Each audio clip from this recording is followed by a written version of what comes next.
সকাল 10টা 39-এর দিকে ভূমিকম্পে কেঁপে উঠল পুরো সিলেট।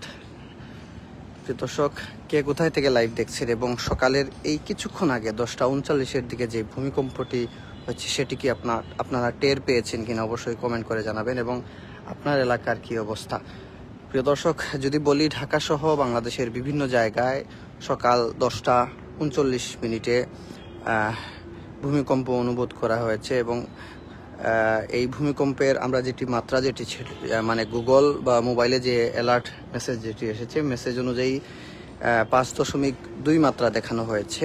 তো সকাল 8টা 39 এবং 40-এর মাঝামাঝি সময়টাতে এই ভূমিকম্প অনুভূত হয়। যখনই ভূমিকম্প হয় তখনই আমি কিন্তু বিছানায় ছিলাম এবং হঠাৎ কেঁপে উঠেছে। দীর্ঘক্ষণ কিন্তু ভূমিকম্পটি স্থির ছিল এবং এই ভূমিকম্পে যদিও কোনো ক্ষয়ক্ষতির খবর কোথাও জানা যায়নি, তবে এই মুহূর্তে যারা আমাদের সাথে যুক্ত আছেন একটু জানাবেন আপনার এলাকার সম্পর্কে, যে আপনারা কি এটাই অনুভব করেছেন কিনা এবং আমাদের সাথে যুক্ত হয়েছেন অনেকেই যারা আমাদের সাথে যুক্ত হয়েছেন জানাবেন।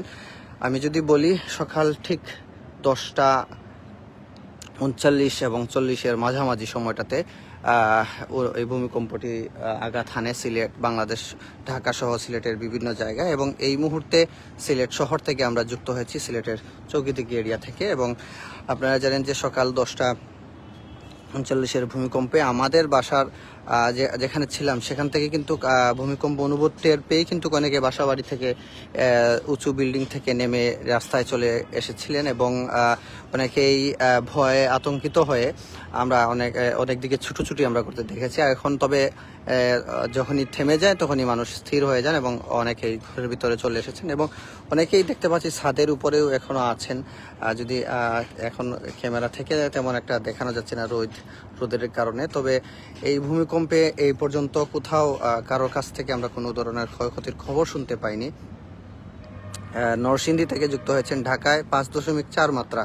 আচ্ছা, আমরা যেহেতু মোবাইলে দেখেছিলাম 5.2 মাত্রা, তবে সেটা আসলে সম্পূর্ণ একটু যেহেতু গণমাধ্যম থেকে আবহাওয়া অধিদপ্তর থেকে অবশ্যই জানা যাবে আসলে সেটির পুরো কত মাত্রার ছিল। তবে 5.2 দেখা গিয়েছে মোবাইলে এবং 5.4 বলছেন একজনে। তবে ভূমিকম্প হয়েছে সেটি অনেকেই টের পেয়েছেন, অনেকটা বড় ভূমিকম্প, সেক্ষেত্রে অনেকেই আমাদেরকে কমেন্টে জানাচ্ছেন আমাদের এলাকায় ভূমিকম্প হয়েছেন। আয়রা রহমান যুক্ত হয়েছেন আমাদের সাথে নরসিংদী থেকে, যুক্ত আছেন ঢাকায় 5.4 মাত্রার ভূমিকম্প আবদুল্লাহ। সিরিনা বেগম বলছেন জি ভাই টের পেয়েছেন। আলামিন সিলেট থেকে, সুনামগঞ্জ থেকে যুক্ত হয়েছে, সুনামগঞ্জের ঢাকাতে অনেকবার ভূমিকম্প হয়েছে। আজকে কি ঢাকায় অনেকবার হয়েছে নাকি কয়েকদিনে একটু জানাবেন। কলকাতায় ভূমিকম্প হয়েছে এবং এটার উৎপত্তিস্থল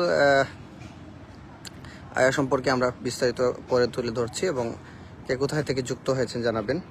এবং এই মুহূর্তে যে আসলে ভূমিকম্পটি আসলে সিলেটের জন্য এটি আতঙ্ক স্বরূপ বলা যায়, যে ঘন ঘন ভূমিকম্প, যেটি আবহাওয়া অধিদপ্তর বিশেষজ্ঞরা বলছেন যে একটা বড় ধরনের ভূমিকম্প হানা দিতে পারে সিলেটে, যার কারণে এই ভূমিকম্পগুলো আমাদের কাছে আতঙ্কের একটা অন্যতম নাম হয়ে দাঁড়িয়েছে। যে কোনো মুহূর্তে আমাদের আসলে কি ঘটতে পারে সেটা জানা যায় না, সেটির আসলে আমাদের কোনো অনুমান নেই। তবে আমরা আল্লাহর কাছে দোয়া প্রার্থনা করি যাতে আমাদের সিলেট যাতে আল্লাহ হেফাজত করে, বাংলাদেশ যাতে আল্লাহ তাআলা হেফাজত করেন, এটাই।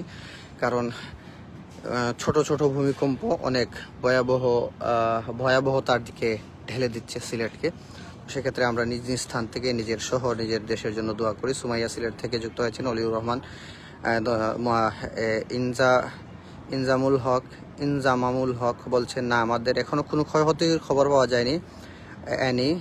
অনেক জুড়ে হয়েছে, হ্যাঁ টের পাই নাই অলিউর রহমান। আসলে সম্ভবত রাস্তায় চলাচলের সময় বা ঘুমে থাকলে হয়তো টের পাওয়ার কথা নয়, তবে অনেকেই টের পেয়েছেন।